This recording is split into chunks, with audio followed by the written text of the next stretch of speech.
ॐ वक्रतुण्डमहाकाय सूर्यकोटिसमप्रभ निर्विघ्नं कुरु मे देव सर्वकार्येषु सर्वदा। ॐ श्रीमहागणपतये नमः। ॐ श्रीगुरुभ्यो नमः। हरिः ॐ।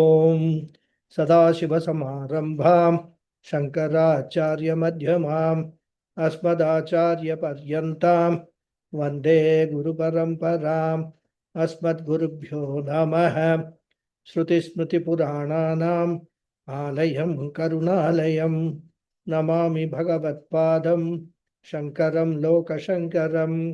शङ्करं शङ्कराचार्यं केशवं बादरायणं सूत्रभाष्यकृतौ वन्दे भगवन्तौ पुनः पुनः। ईश्वरो गुरुरात्मेति मूर्तिभेदविभागिने व्योमवद्व्याप्तदेहाय दक्षिणामूर्तये नमः। ॐ श्रीमेधादक्षिणामूर्तिस्वामिने नमः। ॐ सहना भवतु सहनौ भुनक्तु सह वीर्यं करवावहै तेजस्विनावधीतमस्तु मा विद्विषावहै। ॐ शान्ति शान्ति शान्ति। हरिः ॐ श्रीगुरुभ्यो नमः। हरिः ॐ। ॐ पार्थाय प्रतिबोधितां भगवता नारायणेन स्वयं व्यासेन ग्रथितां पुराणमुनिना मध्ये महाभारतम् अद्वैतामृतवर्षिणीं भगवतीम् अष्टादशाध्यायिनीम् अम्ब त्वामनुसन्दधामि भगवद्गीते भवद्वेषिणीम्। यं ब्रह्मा वरुणेन्द्ररुद्रमरुतः स्तुन्वन्ति दिव्यैस्तवैः वेदैः साङ्ख्यपदक्रमोपनिषदैः गायन्ति यं सामगाः।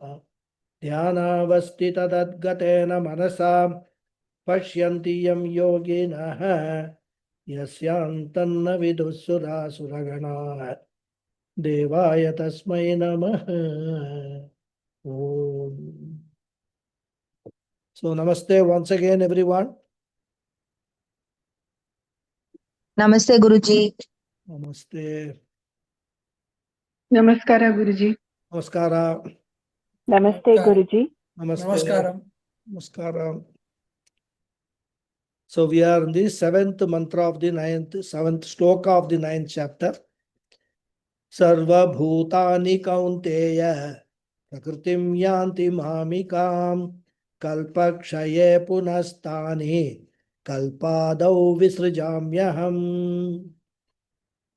So Bhagavan Krishna, after introducing Ishvara Swarupa, the nature of Ishvara in the form of Para Prakriti, the higher nature, and Apara Prakriti, the lower nature, in the seventh chapter, and after taking a brief detour in the eighth chapter to discuss Kramamukti, Krishna is back to discuss the Ishvara Swarupam in this ninth chapter. And after the first three introductory verses, which glorified this knowledge of the nature of Ishvara, and also pointed out what one stands to lose from not gaining this knowledge, from the fourth verse onwards, Lord Krishna is dealing with the important topic of Para Prakriti or higher nature of Ishvara, which is otherwise called Brahman, which is the real nature of the God. And as I said, this description is based on the Upanishadic teachings, and that is why we can take this portion as the essence of all Upanishads. Bhagavad Gita itself is essence of all Upanishads, but in different chapters, different topics are talked about, which again are talked about in the Upanishads. But here, specifically, the Brahma Swarupam is being talked about. That is the ultimate message of the Upanishads, ultimate teaching of the Upanishads. And in verses 4 to 6, Krishna presented 5 features of the higher nature of Ishvara or Brahman. What are they? Avyaktaha Ishvaraha. The Lord in his real nature is not available for any sense organs. He is suprasensory, beyond the sense perception. Indriya agocharam. Then the second was Sarvagatatvam. The Lord does not have boundaries or limits, and therefore the Lord is all-pervading. The third feature Krishna pointed out was that the Lord in his higher nature is in the form of consciousness and is the support or substratum of the entire visible universe, the material universe. Jagat Adhishtanatvam. Then the fourth feature we saw was Asangatva. Even though the Lord is the substratum sustaining the whole creation, the Lord is not tainted by the various impurities of the creation. The Lord is unsullied. Lord is like a crystal which is never tainted by any impurity. Shuddha Spatika Sankasham is the first name of the Lord given in Sri Rudra Dhyana Sloka. Shuddha Spatika Sankasham. So pure. Nothing, no impurity attaches to him. And therefore the Lord is Asangaha, and Asangatvam is the fourth feature. Then the fifth feature we saw was Jagat Srishti Sthiti Laya Karana. The Lord, the higher nature of consciousness, is the fundamental cause or source out of which the whole creation arises, the whole creation rests, and the whole creation resolves. And we saw, in fact, that this is nothing but, paraphrasing the well-known Upanishadic mantra, Yato va imani bhutani jayante, yena jatani jivanti, yat prayatnabi Shamvishanti tat vijnasasva tat brahmeti. So Taittiriya Upanishad beautifully defines this particular Jagat Srishti Sthiti Laya Karanam of the Bhagavan. And it is that definition Bhagavan Krishna presented as the fifth feature.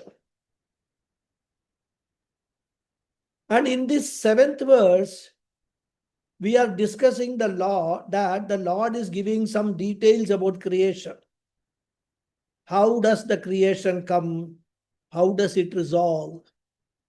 Krishna says the creation is not freshly produced by me. The material universe was already there in me in my higher nature in potential form. And that potential form alone is called Maya Shakti or lower Prakriti of the Lord. So the higher nature includes the lower nature of matter in potential form. Therefore, the world existed in the form of Maya in me. And this Maya alone evolves into the creation, dances about for some time, and again this prapancha gets resolved into Maya form. So he says, He Kaunteya, Sarva Bhutani Yanti Mamikam Prakritim. And when does this happen? He says, Kalpakshaye, at the end of the Kalpa. Brahmaji's day, one day of Brahmaji, which is 2000 Chaturyugas. Therefore, at the end of Kalpa, at the end of the duration of a vast time, this Kalpakshaya pralayam comes and the entire prapancha goes from manifest to unmanifest form. Actually, when we talk about creation, the dimensions or measurements will be very, very big, very huge. We keep reading, in the media, some news items that a meteor is likely to go by the earth very closely. By closely, we may think that it will be a few feet or few meters or even a few kilometers away. In cosmic calculations, in the calculations of the cosmologists, close by means something like 8 lakh or 10 lakh kilometers or around that. But given the vastness of the universe, for those people it is close. So here also, Kalpakshaya is not going to be anywhere in the near future. As we saw earlier, I think in Mundakopanishad class, one Chaturyuga is 43 lakh 20,000 earth years. And we are talking about 2,000 Chaturyugas. So you can imagine how long it will take for the present Kalpa to fold up. So he says, at the end of the Kalpa, the entire universe resolves into me.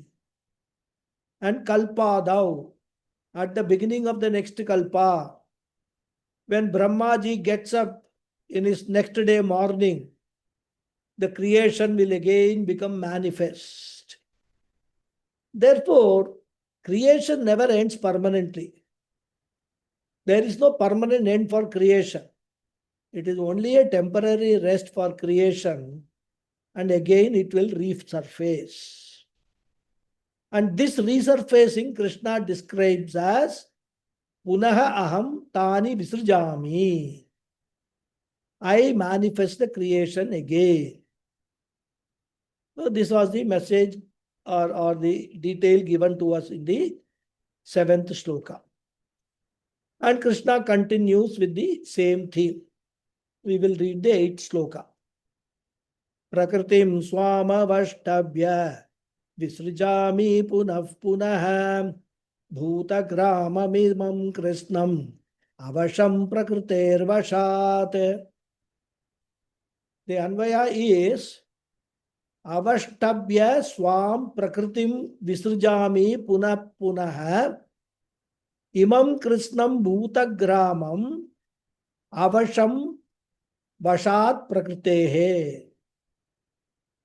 Avashtabhya, resorting to, swam prakritim, my prakriti, visrijami, I create, punaha punaha, again and again, imam krishnam bhutagramam, the entire multitude of beings, avasham, which is helpless, vashat prakritehe, being under the control of prakriti or maya.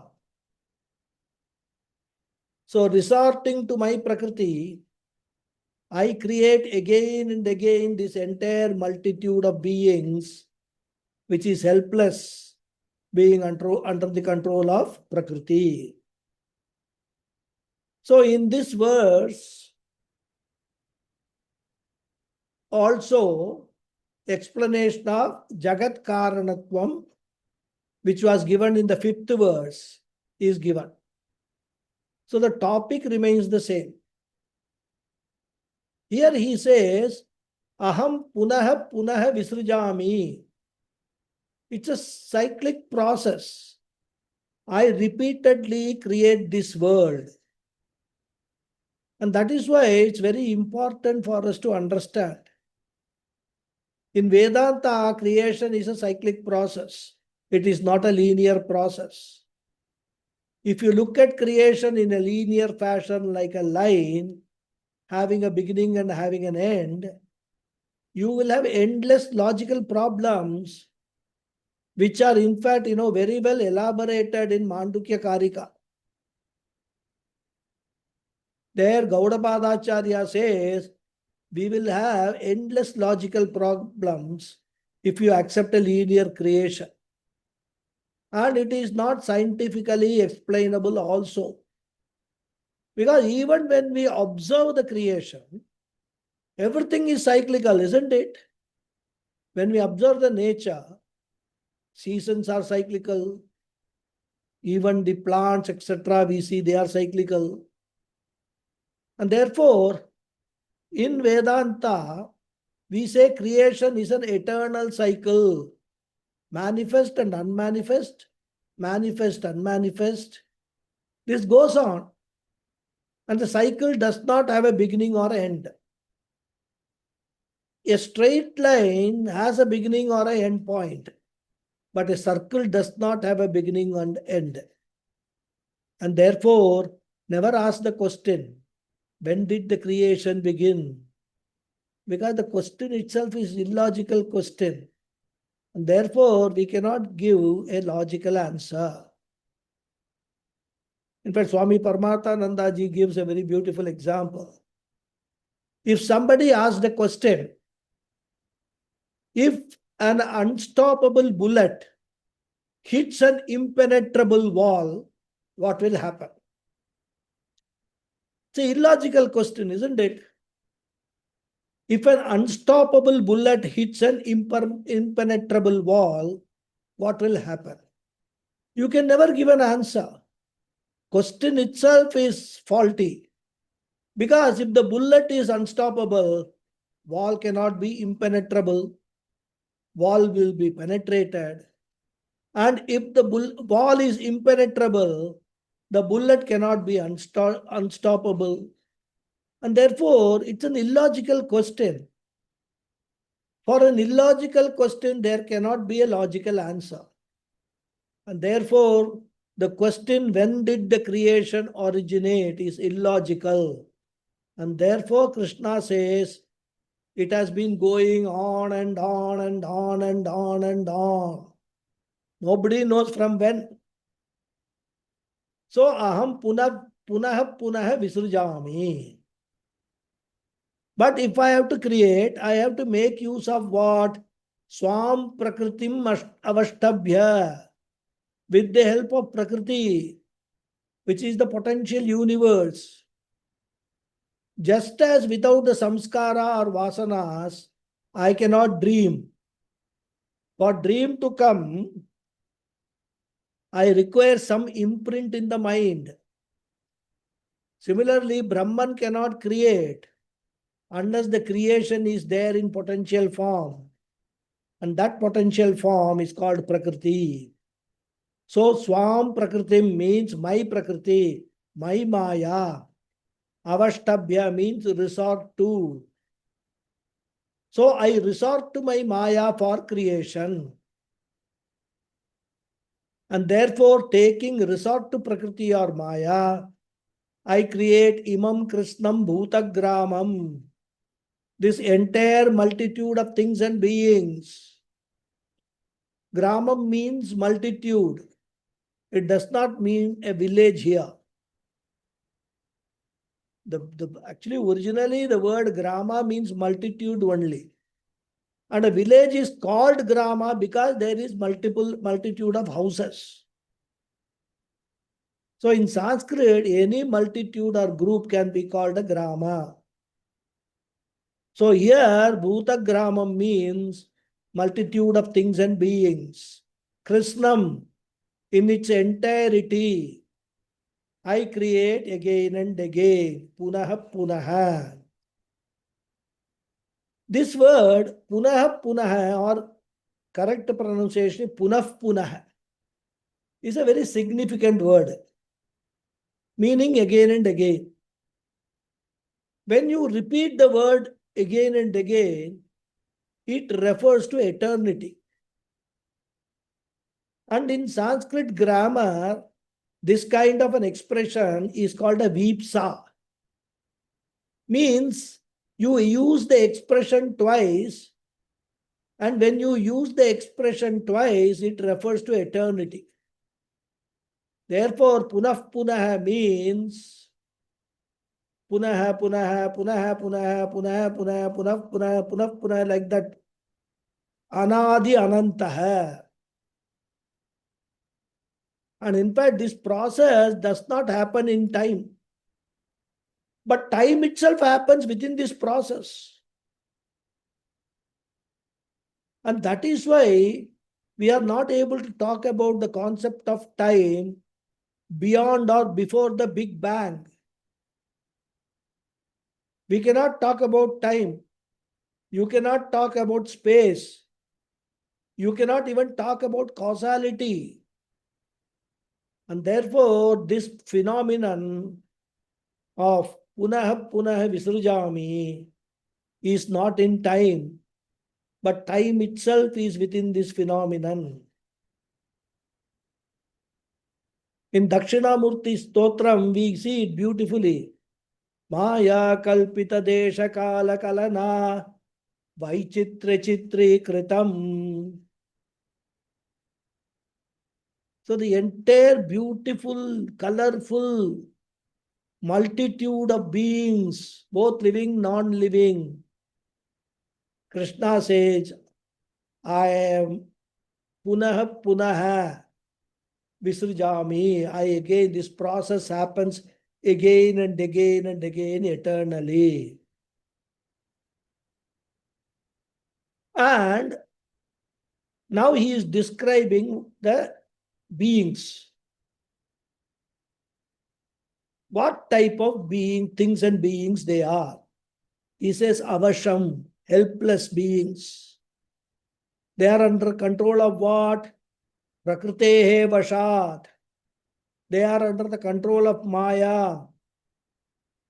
Even though Maya is dependent on me, I cannot stop this process.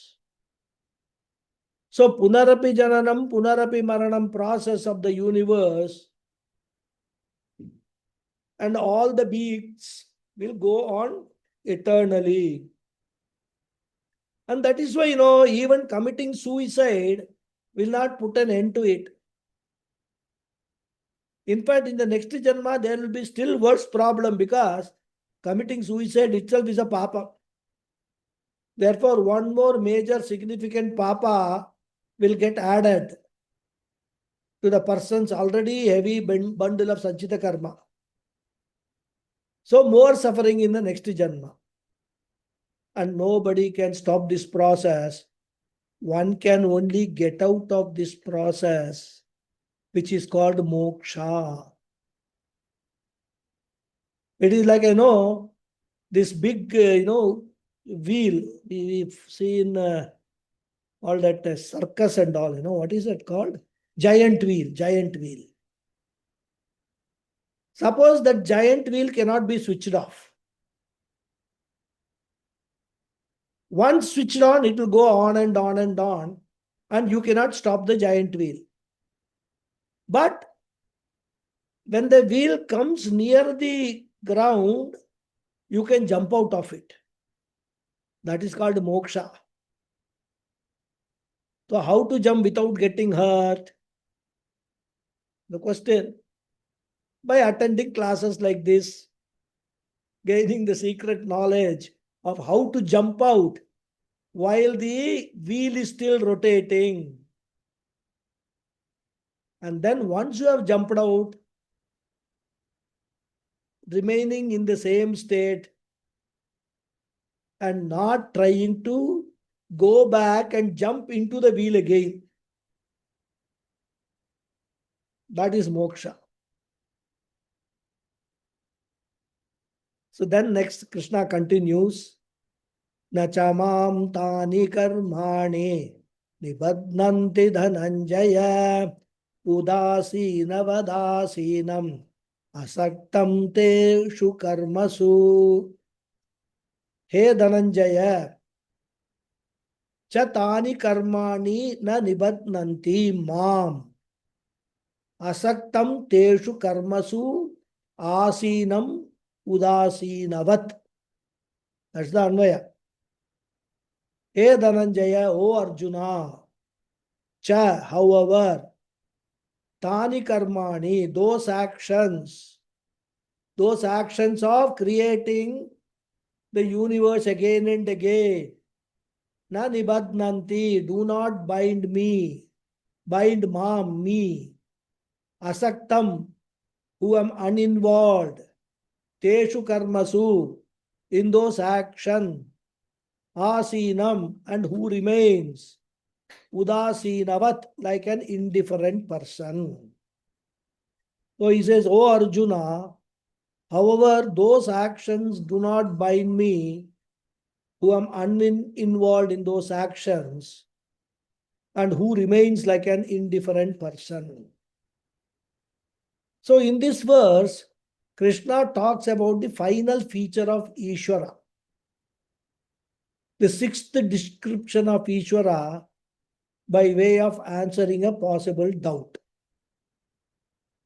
And I'm sure the doubt would have arisen in our minds after the previous sloka. First he said, Aham punah punah visrjami. I create the universe again and again eternally. And creation is an action. So the Lord seems to be performing an action. The very production of the universe itself is an action. And if the Lord is Srishtikarta, Lord will have Kartritva Buddhi, Kartritvam. And if Lord is a Karta, then the Lord will have to become a Bhokta also, the enjoyer of the result of action. A doer will have to become an enjoyer also. And therefore, the Lord must be in very big trouble. Because of the creation alone, creation of the universe, many living beings are suffering. If there was only pralayam all the time, if this world, these people, all these things were not there, we will not have any problem at all to face, isn't it? But many people are facing varieties of problems, all because of what? The so-called desire of the Lord to create this world. No creation, no problem. And that's why, whenever we have a serious problem, we ask the question, why did the Lord create this world? Would he not have kept quiet? The Lord is talking about Nishkama to us, but he himself seems to be full of desires. As we see in Taittiriya Upanishad, so kama yata bahusyam prajayeti. He could not remain quiet, and he creates. And we are saddled with lot of problems, including mosquitoes. Isn't it? And then Lord seems to enjoy our suffering. Such a sadistic Lord. And if the Lord is doing such an action, certainly he will have to pay the price also. So this doubt may come. And anticipating such a doubt, Krishna gives the answer. He says, I am akarta abhokta. I am neither the creator nor the destroyer. And therefore, you cannot attribute any action or result to me. I am just an enabler. And therefore, he says, Hey Dhananjaya, Hey Arjuna, Tani karmani mam na nibadnanti. All those actions, Srishti, Siti, Laya karmani, which is a painful process for all beings, which gives both physical pain and emotional pain to so many people. Those actions do not bind me at all. Even though I am Srishtikarta, Sthitikarta, Layakarta, even though the actions are taking place, those karmas do not bind me at all. So when Bhagavan is saying this, naturally our question will be, how is that possible? We will want to know the secret so that we can apply it to ourselves also, isn't it? The Lord seems to be doing everything, And at the same time, the karmas do not accrue to him. Punya papas do not accrue to him. How does he manage? He is continuing the karma, but he is not bound by the karma. What is the secret? Krishna gives the secret here. Teshu karmasu asaktam. I am not identified with, attached to, involved in those karmas. Kartritva abhimana is not there. And therefore, if I have to get out of the shackles of karma, I need not stop the actions. Actions can continue. But what is to be handled? The abhimana. Ahankara, mamakara, abhimana alone is to be given up. And therefore he says, Teshu karmasu asaktam. Okay, then how do you remain? If you ask the Lord, he says, Udasinavat asinam. I remain as though an indifferent person. I am uninvolved person. I am detached. And from this, Krishna is giving the clue for us also. We can also continue to be involved in the action, but still be detached from doership. And as Krishna said in the 5th chapter, Naiva kinchit karomiti yukto manyeta tattvavit pashyan srinvan sprishan jigran ashnan gachan swapanshwasan. So we should connect. Tattvavit manyeta na kinchit karomiti.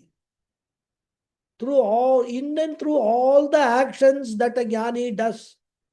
For example, even simple actions like, batting your eyelids, seeing, eating, smelling, going, all are actions. So how can you be, without actions? Minimum actions every human being has to perform. But the results of those actions do not bind the jnani.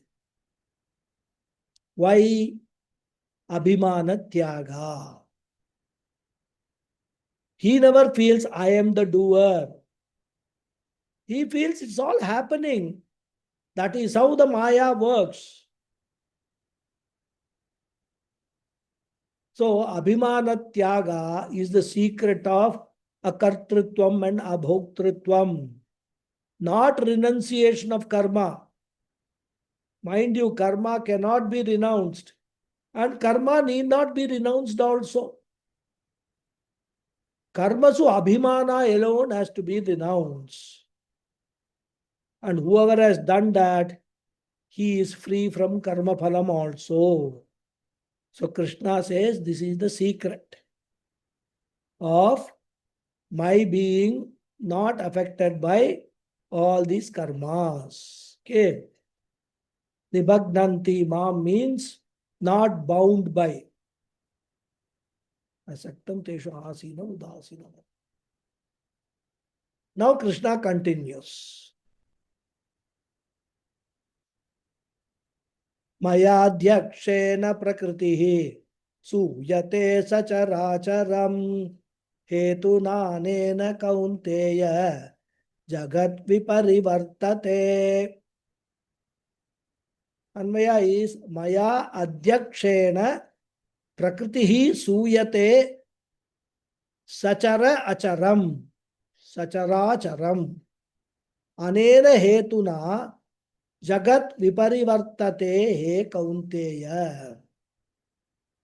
Maya, because of me, adhyakshena, the presiding principle, prakritihi, prakriti or Maya, suyate, creates, Sacharacharam, the universe of things and beings, movables and non-movables. Anena hetuna, because of this reason, Jagat, the universe, viparivartate, it revolves. Revolves means punaha punaha, from manifest to unmanifest, unmanifest to manifest, it becomes. He Kaunteya, O Arjuna. Because of me, the presiding principle, Prakriti or Maya creates the universe of things and beings. And because of this reason, the universe revolves, O Arjuna.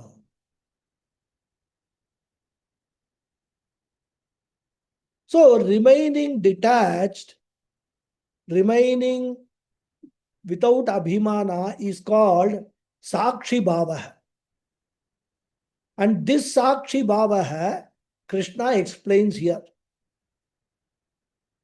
He says, hey Arjuna, I do not willfully do anything. In my presence, in the presence of consciousness, in the presence of this Sakshi, the witness, Maya or matter does its function. Therefore, Maya Adhyakshena, because of my presence as a presiding principle. No, it is just exactly like the sunlight pervades the whole world. The sunlight illumines the whole world, and the light helps in various actions that are taking place in the world. But the light does not influence the type of action. In the presence of light alone, actions takes place. Actions can be good actions, action can be bad actions. But the goodness and badness of the action will not taint the light. And we cannot switch off the light, sunlight, except when night falls. Even then, it does not get switched off. It illumines another part of the world. So even at night, actions go on with artificial light, isn't it? And therefore, whether day or night, light is required for all actions. But the light will not be affected by the karma or karma phalam of the actions which are taking place. This is called Sakshi Bhava. And therefore he says, in my presence. And when Krishna says, in my presence, what is the meaning? What is the meaning of my? It does not refer to Krishna Shariram.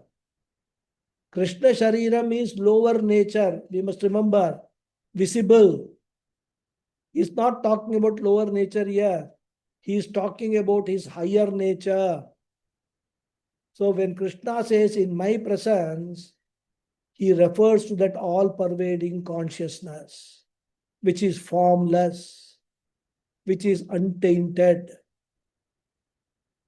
And that consciousness is here referred to as me.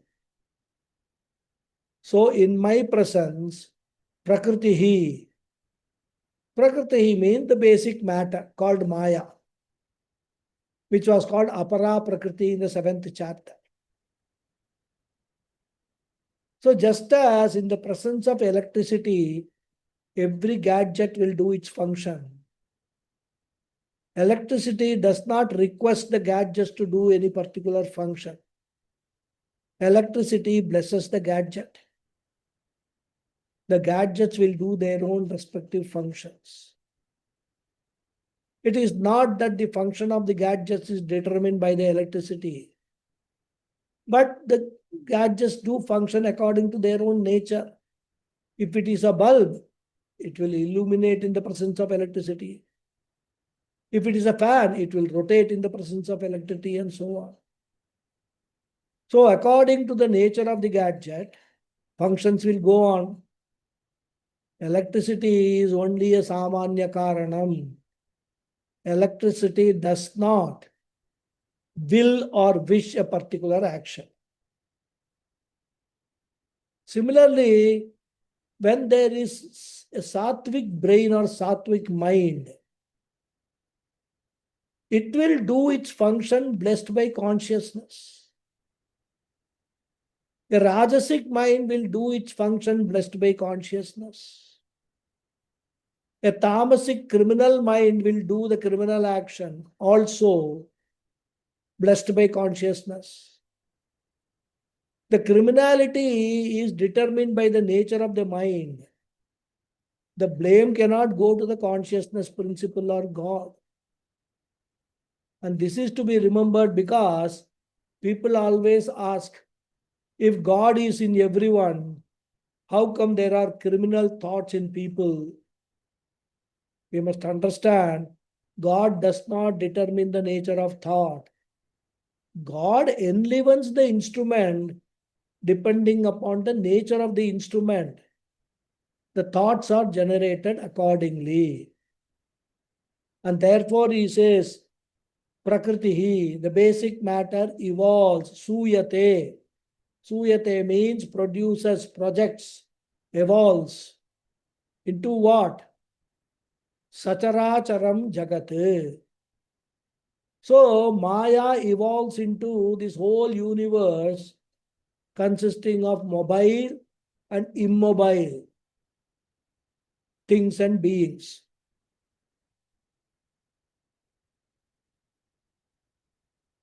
So the moving and stationary ones.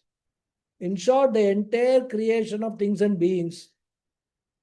Therefore, Hey Arjuna, Hetuna Anena, because of my sheer presence alone, which is the Hetu, which is the cause, the whole drama of this creation is going on. And that is why, if a drama is going on in a hall, drama means a play.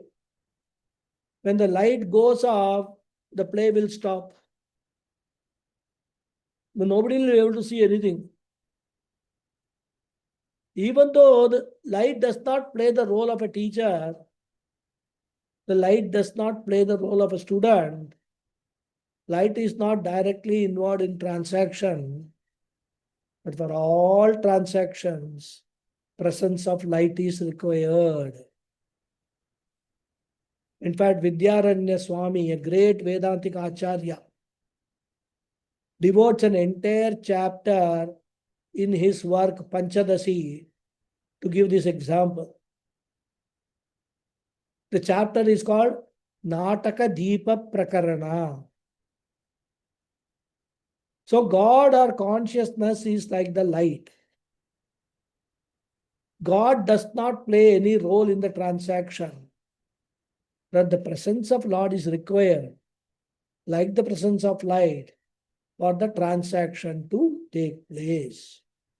And therefore, anena hetuna, in my presence, jagat viparivartate, the entire universe revolves. So that means what? Everything is in motion. All planets are in motion. Entire solar system is in motion. Entire Milky Way is in motion. In fact, everything is in a violent motion. Because of what? Because of my presence, he says. My means because of the presence of the all-pervading consciousness.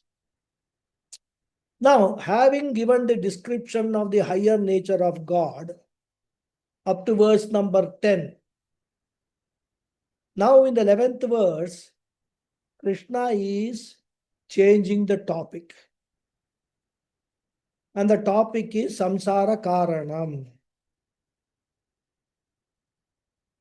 He is answering a question which is there in all our minds. Why do we have problems? And Krishna wants to say that you have got problems because you expect permanence from the impermanent. Wrong and misplaced expectation. We expect permanence from the impermanent. We expect security from ever insecure. We expect Purnatvam, otherwise called Ananda, from a Apurna Vastu, a finite Vastu. So Krishna says, you have got problems because of your wrong expectation. And that is the cause of the problem, may you understand. So if a person wants security, if a person wants peace and happiness and security, and that too permanently, he should go to something which is permanent, which is Purnam. Now what is that? The higher nature of God, the formless higher nature. But Krishna says, the tragedy is nobody understands this reality, this truth. And people hold on to the lower, infinite, perishable nature. And that is what he says in the sloka number 11. Avajananti ma mudaha manushim tanumasritam param bhavamajan janantaha mama bhuta maheshwaram. Anvaya is ajanantaha mama param bhavam bhuta maheshwaram mudaha avajananti mam ashritam manushim tanum. Ajanantaha, not knowing. Mama param bhavam, my higher nature. Bhuta maheshwaram, as the great Lord of all beings. Mudaha, those deluded ones. Avajananti, look down upon. Mam, me. Ashritam, who have taken manushim tanum, a human form. So not knowing my higher nature as the great Lord of all beings, those deluded ones look down upon me who have taken a human form. Very clearly he is saying. So as I said, with the previous verse, Krishna concludes the description of Ishvara Swarupam. And in the conclusion, he highlights the fact that Ishvara is Akarta Abhokta. And therefore, we cannot blame the Lord for all our problems. We cannot complain that the Lord is unjust, because nothing is happening according to the plan or will or wish of God. Then why do we suffer? We have invited our own suffering by being a karta in the past. We are now a bhokta in the present. And therefore, we should never blame the Lord. Because some perceived injustice is taking place, we should not ask why I should worship the Lord. Because, many believers become non-believers when they suffer. And often the suffering continues in spite of their prayers. And they say the Lord has not answered my prayers. And therefore, Lord doesn't exist, or he is deaf and blind, etc. And therefore, from tomorrow onwards, I will not do puja, I will not go to temple. I will throw all my prayer books in the dustbin to show my displeasure to God. It's not just making up. There are people like that. There are people who stop going to temples, stop even praying in their homes because their daughter is not getting married. Or in those days, there's another problem, son is not getting married. So some such problem they have in life. If it is as if God is supposed to do the job of a marriage broker, or he should run a website like Tamil Matrimony or Shadi.com, etc. That's what they expect. What a terrible thing. So all are misconceptions. Prayer can produce some punyam as a result of our action. But even if some punyam is produced by our prayer, if papam is overwhelmingly there, the prayer produced punyam is also there, but papam outweighs the punyam, then papam will have the final say. It is not that the prayer goes waste. Prayer has produced the punyam, but that produced punyam is not sufficient. Because firstly, how long did you pray? Is the question. Because prayer also has got different types, Kaikam, Vachikam, Manasam. How long did you pray? Maybe a couple of minutes, or even say 1 hour. Was it totally a prayer, concentrating on the prayer? During the prayer, what all were you thinking? Were you thinking only of God? Or while your mouth was uttering the prayers, Vishnu Sahasranama, mechanically, your mind has gone gallivanting. So such prayers, they are neither qualitatively nor quantitatively great. And for such a prayer, in return, I want God to give me everything that I want. How is that possible? And all these shows a poor understanding of the principle of prayer and the role of prayer. Prayer can neutralize papam only when the prayer produced punyam is stronger than the papam that I have. So if a prayer fails, what are we to understand?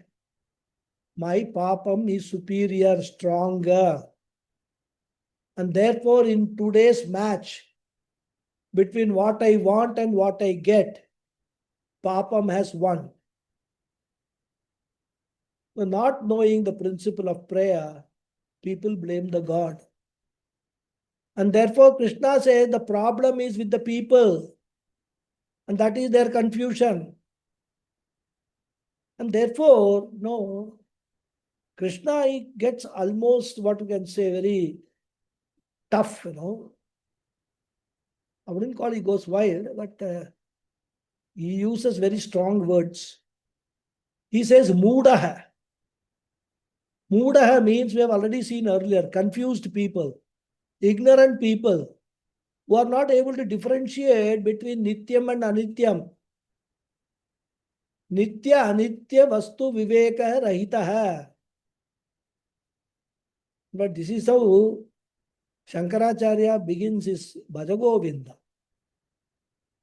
Bhajagovindam, Bhajagovindam, Govindam Bhaja Mudamate, Samprapte Sannihite Kale, Nahi Nahi Rakshati Dikrinkarane.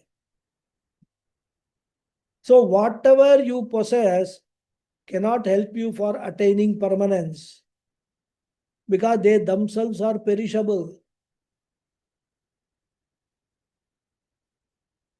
Amrita vastu nashati na vittena.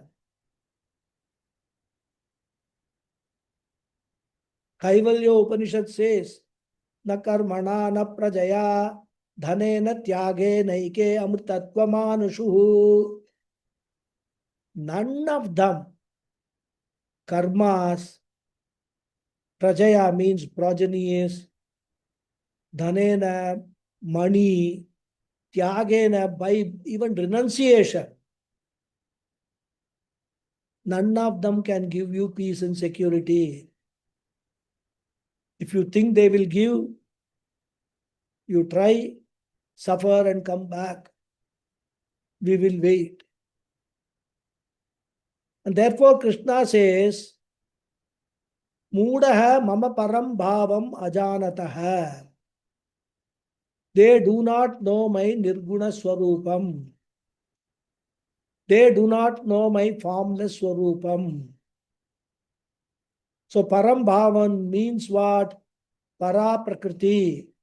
the higher Chaitanya Swarupam, Ajanataha, they do not know. Now, why do they not know? Because it is one thing that people do not know. And why they do not know? In fact, they do not know anything. Because they are born with ignorance. Anadi, the ignorance, what Adi Shankara calls as avidya, ajnanam. Everybody is born with that ignorance. And not only ignorance of the higher nature of the God. We are born with the ignorance of everything. We are born with the ignorance of the English language. We are born with the ignorance of Tamil. In fact, when we are born, we know nothing. We are all born with ignorance of everything. So what is it that we are bringing into this world with us? Only ignorance. And this we have not acquired. We find ourselves with ignorance. And as we grow up, we go on removing one ignorance after another by putting effort, go to school, learn the languages, higher school, ignorance of science, ignorance of mathematics, remove them. So having ignorance is not a sin. Because you can put forth an effort, suitable effort, to remove the ignorance, whatever be the nature of ignorance. Problem is, perpetuating the ignorance is our problem. Similarly, the ignorance of the higher God continues because we never attempted to remove that ignorance. And how do we remove that ignorance? Simple. By gaining knowledge of the higher nature of God. You should know the Nirguna Swarupam. And for that, knowledge is necessary. It is not that, oh, I will meditate on Nirguna Swarupam, close my eyes and sit for 1 hour and all. What will happen? You will only get sleep. You cannot know Nirguna Swarupam by sitting idle. And Nirguna Swarupam you know by using the appropriate method. And that is what Vedanta Shravana Manana Nididhyasana. So Vedanta comes to our help in gaining this knowledge. But for the people who are being talked about, Muda hai. Vedanta is allergy. And therefore they think that all this study is a waste of time. They do not know its value. And therefore they are ignorant of Brahman. Brahma Ajnaninaha. We'll stop here and continue in the next class.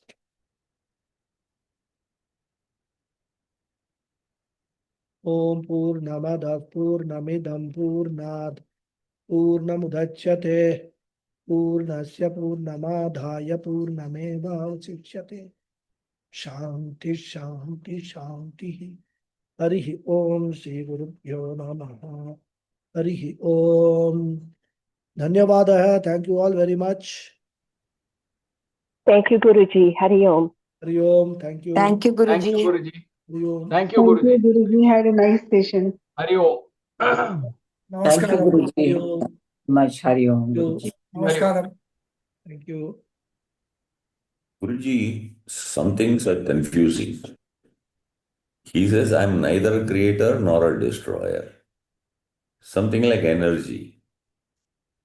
Then karma phala, always we say good karma and bad karma.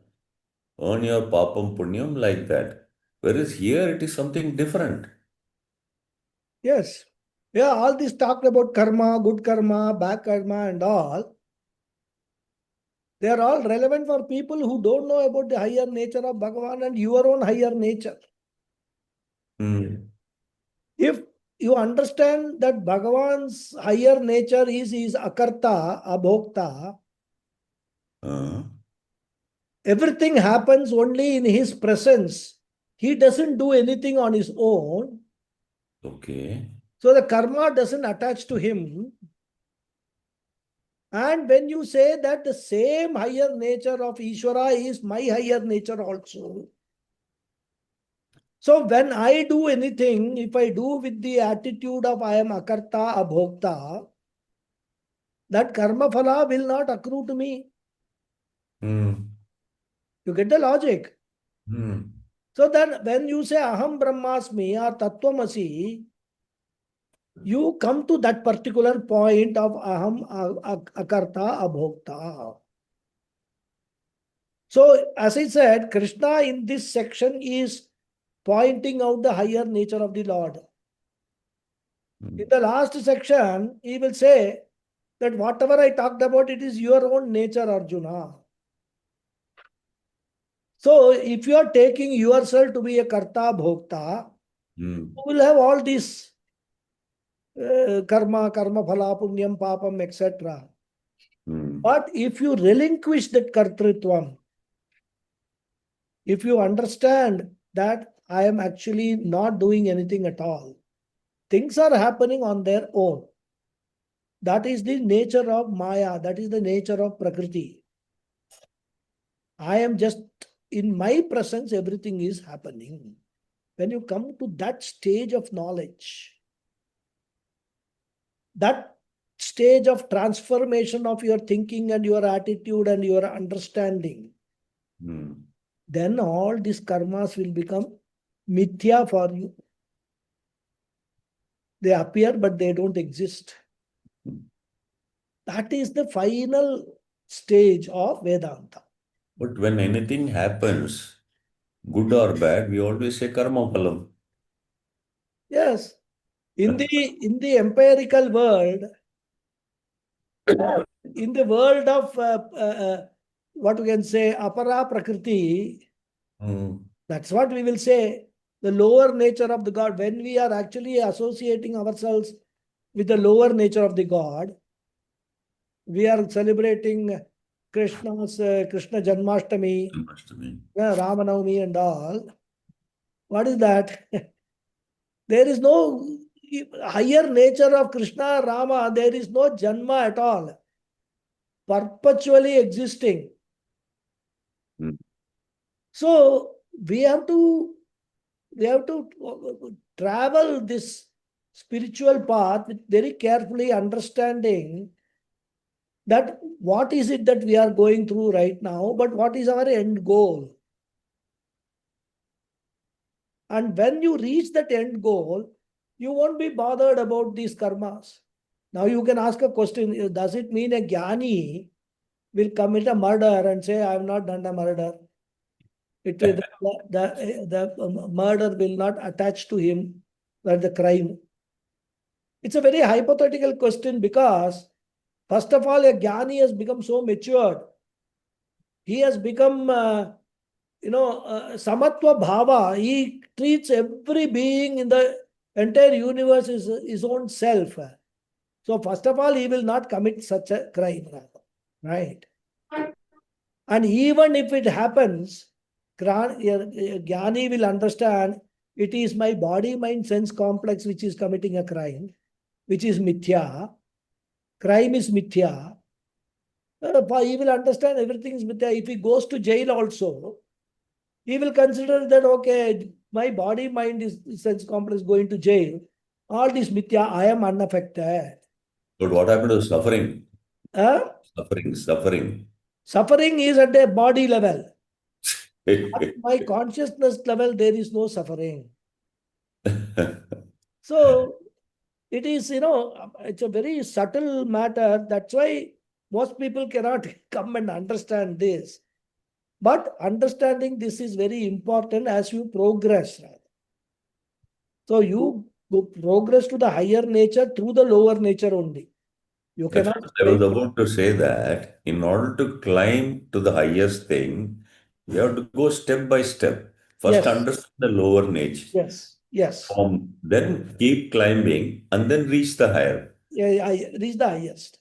And when you actually have acquired that knowledge and you are abiding in that knowledge, then these questions will not even come in our mind. Okay. That is what is the beauty of it. Because you have already answered these questions into your mananam, nididhyasanam and all which you have done. The entire process, all these questions have been answered for you. So when you reach that stage of a jnani, these questions will be not arise in the mind at all. So it is not a very, what's a graded process. It takes time. I mean, it's not easy for us Absolutely. to just override, tomorrow. It is all totally confused. Yeah, Totally that's confused. not going to happen, right? But what is Krishna presenting? Krishna is presenting the entire scheme. The roadmap is presenting. This is what is going to happen. This is how you will travel. This is what will the end. End. What is presenting? Good. Yeah. Okay, Guruji. Thank you very much. Namaste. Thank you. Thank you. Yes, Arun Kumarji. Good evening, Guruji. If we consider and accept that our current life and whatever is happening to us is only because of our actions in the past as well as in the recent past, and Bhagavan is only a karma pala data, that he is not either reducing, he can neither reduce nor increase, because he is just giving what you deserve, what you deserve. So how does that help for us to elevate and to gain the understanding that this is mithya, and then we are how to move towards the next. How to move is not easy, but you have to continue understanding through Upanishads, through Bhagavad Gita, because see, we have now understood Bhagavan is not is only a karma phala data. Correct. Whatever we are experiencing in our life is because of our past karmas, either previous janma or even in this janma. Correct? So first thing is you absolve Bhagavan from all responsibilities. You take responsibility for all your situations. First stage. Then what you do? Since I have taken responsibility for my experiences, actions which lead to the experiences. Let me from today be careful in my actions. Right? Let me do my actions in such a way that the bad experiences do not come to me again and again and again. So let me increase my punyam quota. Like that you go on doing. Then you get into karma yoga. So the way that you will do all your actions, which will be punya driven, is basically first stage you are disassociating with your actions, that I am not doing this action for my own sake. I am doing this action and offering it to Bhagavan. And whatever I get, I take it as prasada from Bhagavan. Once you have gone to that stage, that is karma yoga stage. And you be in that karma yoga, which will give you more and more and more and more chitta shuddhi. All impurities in your mind will be slowly removed. And once there is sufficient chitta shuddhi, when you come to then Vedanta, Bhagavad Gita, what Krishna says, what the Upanishad says, will be absorbed by you very easily. So this is a process you have to go through. You cannot ask, at some middle stage, what will happen? How I will reach that final destination? It's a hypothetical question at this stage. You have to keep traveling. You will reach the final destination. That is what it is. Okay. Thank you, Guruji. Thank you. Hariom. Thank you. Thank you. Hariom. Yes. Lataji, Sulekaji, any question? No, Namaste, Guruji. Namaste. Namaste. No questions. Sorry, Lataji. No problem, Sulekhaji. No questions as of now, Guruji. I'll listen to it once again. Okay. The last class I listened once again. It was so beautiful. Right. And I'll listen to it once again, and then I'll come back with any questions. Yeah, there are a lot of questions at this moment. Some question which I have asked you several times, and you have given me the samadhanam, but still it keeps coming up. Why make this knowledge? So I'll next class I'll come back. Guruji. Thank you very much. Hariom. Namaste. Hariom. Namaste. Namaste, Guruji. Namaste. I have no questions. Today's class was very deep in many ways, and Right. yet at the same time, also the simplicity of how, or maybe the clarity in which you have shared this knowledge. I can only give my pranams and my appreciation and my gratitude, not only to you, not only to the Parampara, but to Ishvara for also providing this point in time to be able to even listen to it is a great gift. So thank you for this gift. Thank you. Hariom. Hariom. Hari Om. Thank you. Close the session. Thank you.